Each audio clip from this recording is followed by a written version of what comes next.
Pak, IKK naik. Apa? Gimana Pak? IKK naik apakah karena stimulus Pak? Ya kan saya sudah bilang naik. Jadi kita udah lihat dari beberapa data memang di kuartal keempat naik lagi Di kuartal dari empat, ya, Pak? segi konsumen. Indeks keyakinan konsumen IKK membaik pada awal kuartal keempat tahun 2025. Indeks ini menggambarkan keyakinan masyarakat atas kondisi ekonomi. Menteri Koordinator Bidang Perekonomian Airlangga Hartarto mengatakan, IKK memang menunjukkan kenaikan pada Oktober 2025. Menurutnya, kenaikan ini dampak dari stimulus yang diberikan pemerintah.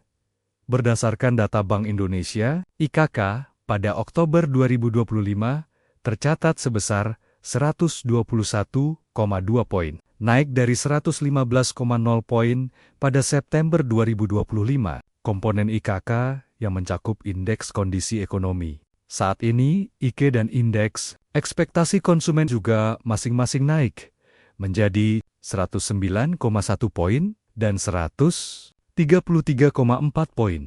Airlangga optimistis IKK pada bulan-bulan berikutnya bisa meningkat. Dengan dukungan stimulus fiskal dan pencairan belanja, pemerintah yang lebih cepat, kenaikan IKK ini menunjukkan sinyal bahwa para rumah tangga lebih optimistis terhadap kondisi ekonomi dan pendapatan masa depan, yang pada gilirannya dapat mendorong peningkatan konsumsi, salah satu komponen penting dari produk domestik bruto.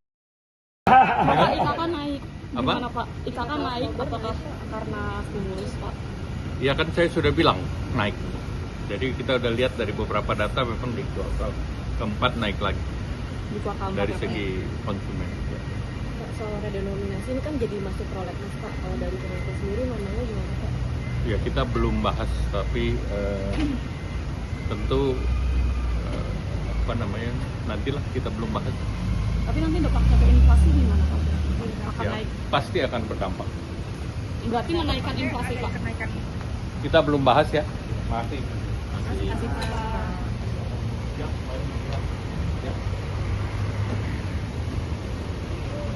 Erlangga mengungkap pemerintah dan Danantara mencari solusi teknis penyelesaian utang WUSH. Penyelesaian utang WUSH ini juga akan dibahas secara teknis antar kementerian dan dengan Danantara Indonesia.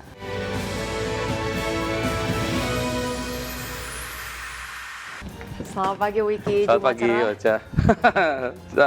Sejauh ini memang cuma cerah ya, mudah-mudahan berlangsung sampai dengan sore hari nanti, karena mungkin beberapa dari Anda berencana untuk mungkin ya mau short getaway, antara itu menghabiskan waktu akhir pekan di Bogor ataupun mungkin di Bandung gitu. Mungkin Ocha nanti sore mau ke Bandung ya? Lihat nanti ya. Nanti, oke. Tergantung cuacanya, tapi jangan lupa Jumat ceria harus Jumat berkah juga ya. Oke, betul. Yang pastinya keberkahannya juga tercermin dari posisi IHSG kemarin yang kembali menyentuh posisi all time high ya. Oke, ini berarti ketujuh kali ya. Artinya ini berarti di atas perkiraan dari banyak pihak terkait dengan all time high dari IHSG sendiri, dan beberapa optimisme terkait dengan bisa tembusnya IHSG ke level 9.000 ya di akhir tahun ya. Ini mungkin menjadi kemudian lebih optimis lah. Tapi kita lihat nanti, mudah-mudahan memang penguatan dari IHSG akan terus berlanjut sampai dengan akhir tahun. Dan selama 60 menit ke depan kami hadir dengan sejumlah informasi menarik seputar ekonomi dan pasar modal. Ya, pemirsa, Anda juga bisa menyaksikan kami melalui live streaming di idxchannel.com bersama saya Rosalyn Yu. Dan saya Wiki Adrian, inilah Market Buzz.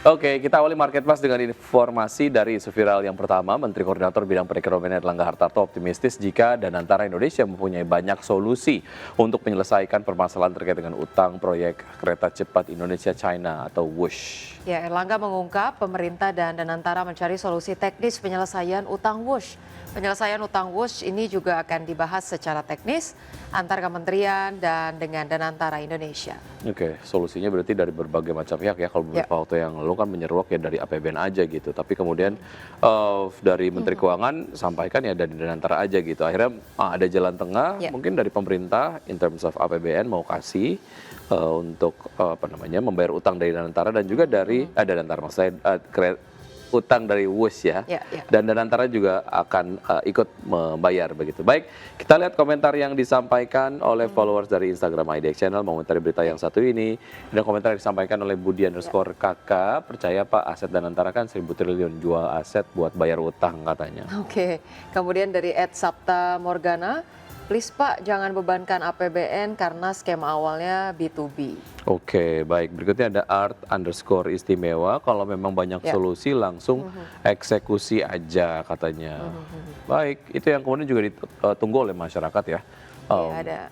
Jangan sampai kemudian kinerja dari kereta cepat Wush sendiri ini mempengaruhi layanan terhadap masyarakat. Karena sebetulnya ya to be honest, masyarakat sudah mulai menggemari menggunakan moda transportasi kereta cepat Wush begitu. Betul. Ya tinggal kemudian ini ya terkait dengan model bisnisnya juga yang perlu dibenahi ya begitu. Kalau memang ada utang betul begitu, tapi ya kemudian bagaimana supaya segala sesuatunya menjadi lebih efisien dan juga transparan, karena memang dari kinerja Wush-nya sendiri memang belum maksimal khususnya di weekdays ya, di hari Senin sampai Jumat. Mungkin perlu ada perkembangan model bisnis, kolaborasi lagi dengan ekosistem integrasi pariwisata, kemudian juga terkait dengan periklanan yang bisa dikembangkan juga oleh Wush begitu ya, supaya kemudian paralel selain daripada melunasi utang juga meningkatkan pendapatan dari Wush itu sendiri ya. Baik, portofolio kredit juga itu kemudian menjadi penting untuk sebuah bisnis, begitu artinya memang keberadaan utang itu menjadi satu hal yang memang membuat dinamika dari perusahaan sendiri terus bergerak begitu. Tinggal tata kelolanya dikelola dengan baik, dan itu akhirnya ujung-ujungnya berdampak kepada kinerja dari perusahaan sendiri yang berujung positif. Baik, kita ke isu viral berikutnya, silakan Ocha. Iya, pemirsa, pemerintah akan membuka program beasiswa pelatihan khusus bagi lulusan SMA SMK sederajat untuk bekerja ke luar negeri. Adapun anggaran yang disiapkan mencapai 12 triliun rupiah. Ya, Menko Pemberdayaan Masyarakat Muhaimin Iskandar mengatakan program ini merupakan salah satu upaya pemberdayaan masyarakat yang ditekankan oleh Presiden Prabowo Subianto, terlebih peluang kesempatan bekerja di luar negeri yang sangat besar. Oke, kita lihat sejumlah komentar yang masuk untuk isu viral berikut ini. Yang pertama ada dari Armstrong 9559. Semoga banyak ke Eropa, rata-rata ke Asia Timur semua. Oke, berikutnya dari Ricky Chandra Kurniawan, bukannya dorong pertumbuhan ekonomi dan industri dalam negeri, malah buang orang ke luar negeri, emang gampang cuci tangan katanya. Oke. Kayaknya ini bukan buang orang ya, lebih ke melihat ada peluang untuk bisa meningkatkan skill dan juga pengetahuan. Salah satunya adalah dengan mengirimkan siswa-siswa kita ya yang berprestasi untuk bersekolah di sana. Mudah-mudahan balik lagi dan juga membawa oleh-oleh dalam bentuk skill, dalam bentuk knowledge gitu. Baik. Ya, yang jelas harapannya ini kemudian pemerintah tidak hanya memfasilitasi terkait dengan pendidikan begitu ya, ataupun pelatihan di luar negeri, tapi kemudian bagaimana juga memberikan ekosistem atau daya tarik yang tinggi untuk kemudian mereka-mereka yang sudah mengembangkan pendidikan atau bekerja di luar ini tertarik untuk kembali dan berkontribusi untuk negara ini. Jangan sampai kemudian dari segi insentif, reward, dan dari pendidikan ini memang selalu harus lebih dihargai di luar ya. Gitu. Iya, betul sekali. Begitu nyampe ke sini ada pekerjaan tapi penghasilannya yang nggak terlalu kemudian ideal lah ya. Itu yang mungkin jadi pertimbangan untuk mereka bisa balik lagi ke sini atau tidak. Berikutnya ada Lembayu_Senja. Janji 19 juta lapangan kerja cuman sekedar janji kampanye katanya. Ya mudah-mudahan terus direalisasikan ya, terus kemudian disusun strateginya. Masih ada beberapa tahun ke depan untuk administrasi ini memerintah begitu ya.